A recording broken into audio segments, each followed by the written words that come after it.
think of the situation that you're in at that moment, you'll remember that more or less I've been in a similar situation. There's actually nothing inspiring about being a chess boy. If I come to you guys, all of a sudden, I just come to you guys with an A45 or C63 and a big house or whatever the case it may be, and then you ask me, guys, how did you make it? And then I tell you guys that now my father bought it for me or my mom bought it for me. There's nothing inspirational about that, you know. There's nothing inspirational about being a chess boy, because people need to connect with you from the roots.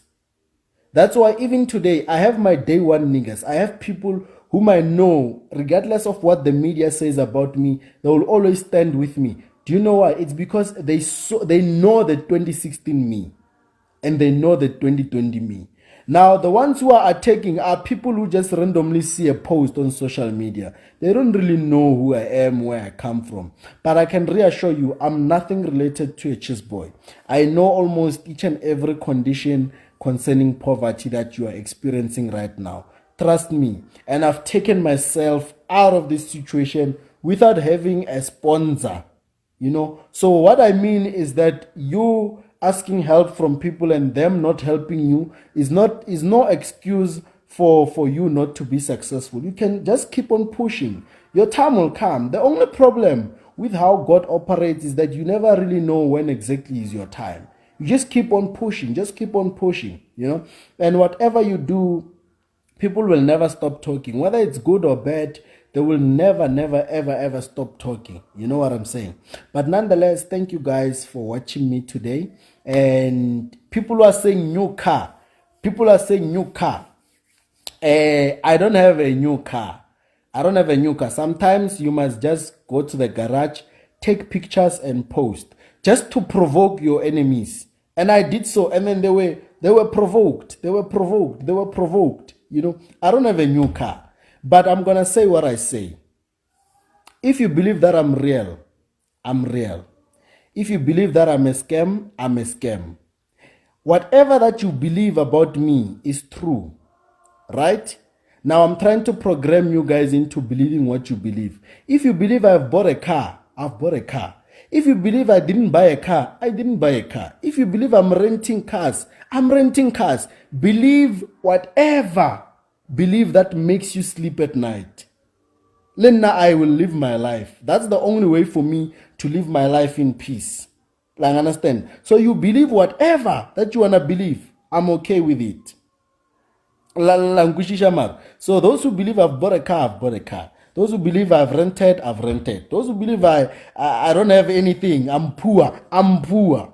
So whatever you believe, man, it's fine. I support you. It's true. You know, it's true, man. Because sometimes these people are very stubborn. You see, poverty, the only problem with poverty is not really a situation. Poverty, it's like it has transformed into a disease. It's a disease. Poverty is a disease. Right now, you don't know me, you don't know my story. But once a celebrity, a big celebrity comes with a story about me, you believe it. Why? Because when you are poor, you don't question anything. When you're poor, your poverty, your current state of poverty, even affect your mentality. You start thinking like poor people. You know, right now, trust me, if something comes, if there's any media statement which comes about a certain person, the way I would respond to the statement is not the same way poor people would respond. The first thing, when the headlines say Ban has been arrested, the first thing poor people do is, yes, we knew it. It's a scam. We knew it. Now the first thing I do is, what happened? Now that's a level of maturity. What happened? I wait for the other side's story. But poor people don't wait for any story. Poor people believes anything which seems to destroy any person who has made it. And guys, I'm talking to you right now. I understand like poverty is like bipolar. I understand you guys are mentally sick. And I can assure you that I will always be there for you guys. I will always support you guys. How you think, it's not your fault. I'm talking to you guys as somebody who has been there.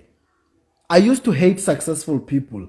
I would randomly swear at them for no reason. And now that I used to do it, it's coming to me. People randomly swear at me for no reason. People I've never talked to, they can tell you where I am right now. People I've never talked to, they can tell you where I've been yesterday.